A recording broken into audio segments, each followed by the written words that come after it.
Cái gì? Cách làm sen đá nhiều đầu nó khác gì video nhân giống đâu. Coi nhân giống đi.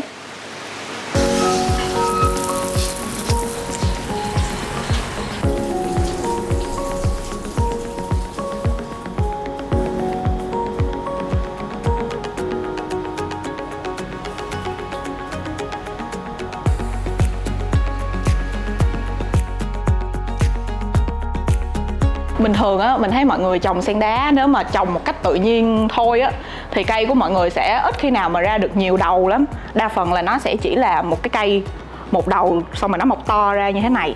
Hoặc là nếu mà nó có nhiều đầu á thì mình thấy nếu mà tự nhiên nha thì nó cũng chỉ có khoảng tầm 3 tới 4 đầu là nhiều lắm rồi. Như cây này là đang có 2 đầu con nè. Còn cây này cũng đang mọc có 1 con thôi. Bên đây là cái hoa, không phải cái con. Đó, thì thật sự nếu mà mọi người muốn trồng được những cái loại sen đá mà ra được nhiều đầu như là cái cây ở đây thì nó phải có áp dụng kỹ thuật. Thì hôm nay mình sẽ chia sẻ 4 kỹ thuật mà mọi người có thể dùng để tạo ra những cái cây sen đá thật nhiều đầu. Rồi, chúng ta bắt đầu luôn nha.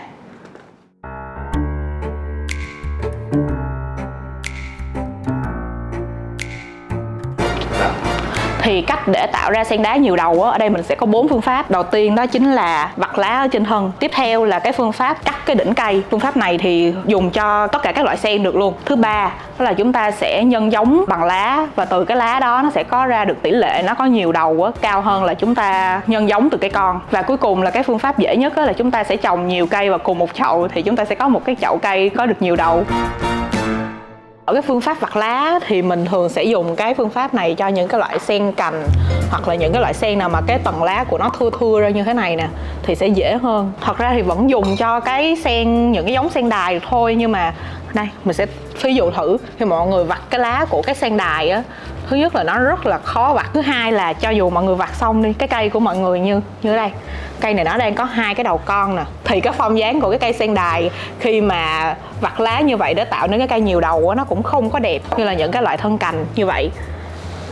Đây, mọi người có thể nhìn kỹ vô là ở dưới gốc này nè, nó đã lên được những cái mầm con rất là nhiều. Thì dự kiến cây này sẽ là một cái cây siêu nhiều đầu luôn, phải hơn 10 đầu luôn á. Thì đây là một cái cây sen cúc. Đối với mình là sen cúc là một trong những cái loại mà dễ tạo ra nhiều đầu nhất. Nhưng mà sen cúc nó hay có một cái đặc điểm là nó dễ bị rệp lắm luôn. Mình vừa mới chữa rệp cho nó chắc là cách đây khoảng 2 tuần, nay nó bị nữa rồi nè. Mỗi gốc là đều có cây con hết á. Đó, những cái loại như thế này mọi người vặt lá cho nó ra lá ở trên thân á, thì nhìn cái cây nhiều đầu của mình nó mới đẹp được. Nhưng ở đây là mình có 2 cây vuốt xám, thì cây bên này có form á, nó vẫn còn đang đẹp, còn cái cây này cái form của nó hơi thiếu nắng, nó bị thưa ra. Nếu mà để dài tiếp á, thì cái cây nó không có đẹp nữa, nên bây giờ mình sẽ xài cái cây này để dùng cho làm cây nhiều đầu luôn. Cái thao tác vặt lá thì mọi người cũng cứ cầm cái lá xong rồi lắc qua trái lắc qua phải để lấy được một cái lá trọn vẹn là được.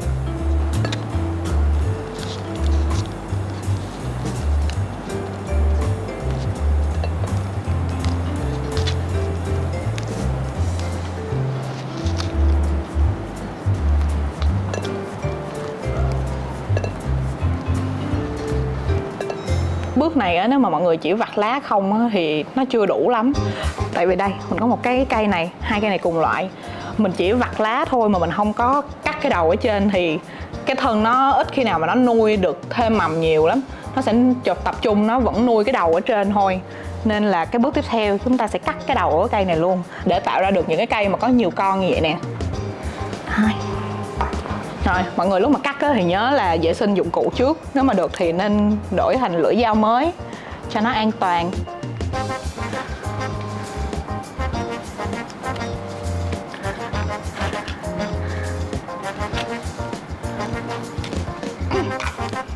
Cái đầu này thì chúng ta cũng sẽ để cái vết cắt khô thì chúng ta sẽ trồng một cái cây mới. Còn cái thân này mọi người cứ để yên vậy thôi, nó sẽ tự ra mầm ở trên những cái nốt mà mình mới vặt lá này. Nếu mà mọi người muốn thật sự là muốn nhân giống cái sen đài mà bằng cái cách vặt lá thì mọi người có thể thử một cách, đó là vặt hết những cái tầng lá đáy của nó.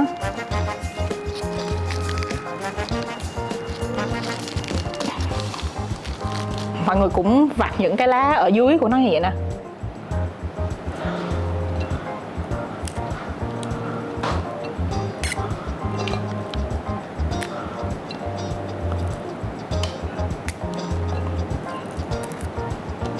khi làm cái phương pháp này á, khi mọi người vặt lá quá nhiều thì khi mà nhìn lại từ trên xuống, cái cây nó sẽ không có đẹp, và cái lúc mà nó ra cái cây con xung quanh á, nó cũng không có được đều nữa. Nên với những cái cây sen đài chúng ta sẽ có một cái phương pháp khác.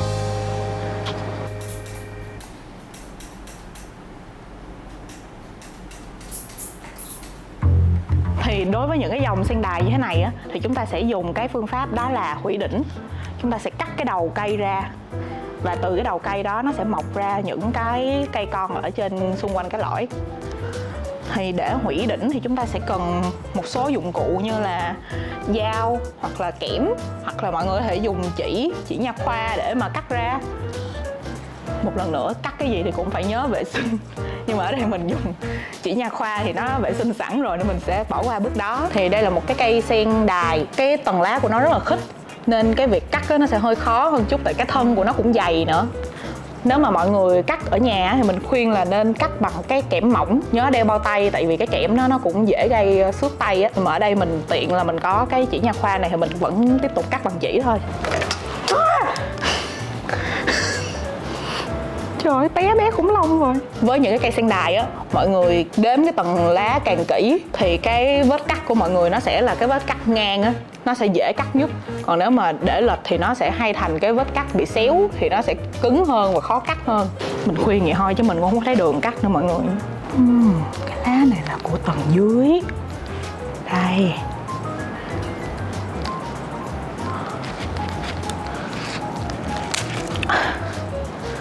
Nhẹ cả người. Lúc mà cắt thì mọi người lưu ý là cố gắng cắt một vết nhanh nhất có thể. Đừng có kiểu cứ cầm cái cọng dây mà chà qua chà lại á, thì cái vết nó sẽ bị tổn thương nhiều á, thì nó sẽ tốn thời gian để lành lắm. Còn như đây là một cái vết cắt thẳng qua nè. Đó. Ở cái đầu thì mình sẽ lặt bớt tầng lá dưới, còn với cái phần thân này thì mình sẽ lặt những cái tầng ở trên.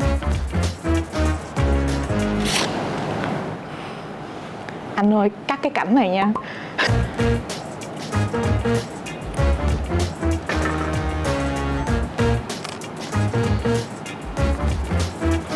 Thì đối với những cái vết thương như thế này á, bình thường mọi người có thể để khô tự nhiên thì nó cũng khô nhanh thôi. Nhưng mà cái này đang là mùa mưa thì mình có thể mất cái chai bột quế rồi. Thì ở trong cái mùa mưa này á, thì để hỗ trợ thêm cho cái vết thương nó mau lành hơn thì chúng ta sẽ rắc cái bột quế lên trên đây. Nó sẽ hỗ trợ khô cái vết thương này nhanh hơn, để đỡ bị úng, bị chì nhẹp. Nói chung là chúng ta rắc lên vậy thì cái vết thương sẽ nhanh hơn.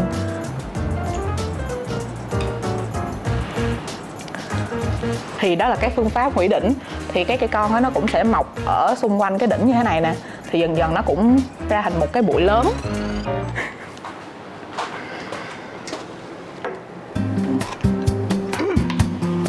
Và tiếp tới là cái phương pháp mà chúng ta sẽ tạo một cái cây nhiều đầu bằng lá. Nhưng mà thật sự là cái này nó rất là lâu, siêu lâu luôn. Tại vì mọi người nghĩ đi, bình thường một cái lá lên mầm á, là nó cũng đã tốn rất nhiều thời gian rồi.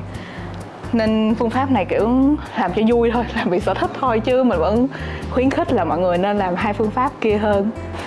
Thì đây là những cái lá mầm mà hồi nãy tụi mình vừa vặt ra. Bình thường á, mình sẽ chỉ để phơi nó trong khay như vậy thôi. Nhưng mà cái khúc này là đang là mùa mưa, độ ẩm của nó hơi cao, nên nếu mà để chung trong khay thế này á, thì cái vết cắt nó sẽ dễ bị úng hơn là những cái mùa bình thường. Nên bây giờ mình sẽ trải nó ra đều ở trên một cái mặt phẳng. Còn có thể trải trên bàn hoặc là trải ở ngoài sân cũng được, để cho mau khô cái vết cắt. Xong rồi mình sẽ lại gom nó để trong khay. Thì tại sao mà chúng ta nói là có thể tạo nên một cái cây nhiều đầu từ cái lá mầm? Thì mình nhân giống số lượng lá thì mình thấy đa phần 60% số lượng lá mầm đều có thể cho lên được những cây sen đá ít nhất là có 2 đầu, như là cây này. Đây là một cây 2 đầu, và nó có thể là 3 đầu luôn khi mà nó lớn lên. Cái tỷ lệ mà một cái lá mầm ra được cái cây sen đá nhiều đầu cũng khá cao nữa. Mình nghĩ là phải khoảng tầm từ 60 cho tới 70% luôn á. Khi mà nó bắt đầu lớn lên á, thì cái số lượng đầu của nó vẫn giữ nguyên như vậy, chứ nó không có bị mất cái đầu đi. Mình lưu ý là phương pháp này nó rất lâu nha. Thì mình vẫn khuyến khích là mọi người sử dụng cái, một là cách hủy đỉnh, hai là mình nhân giống bằng cái việc mà vặt lá thì nó sẽ nhanh hơn. Rồi Phương làm gì vậy? Chậu mới hả cho xinh nha. xinh thiệt mà. Farewell to you, my own true love. I'm going far away. I am bound for California, but I know I'll return someday. Thì tất cả những cái cách mà nãy giờ mình nói với mọi người á thì nó đều sẽ tốn thời gian, không nhiều thì cũng tốn ít. Nhưng mà riêng cái cách này thì chúng ta còn một cách khác để có thể chơi được một cái chậu nhiều đầu liền, đó chính là chúng ta sẽ trồng nhiều cây vào cùng một chậu luôn. Bây giờ chúng ta sẽ trồng mấy cái sen nhật nguyệt này vô cái chậu này nha. I have shipped on a Yankee sailing ship. Davy Crockett is her name, and Burgess is the captain.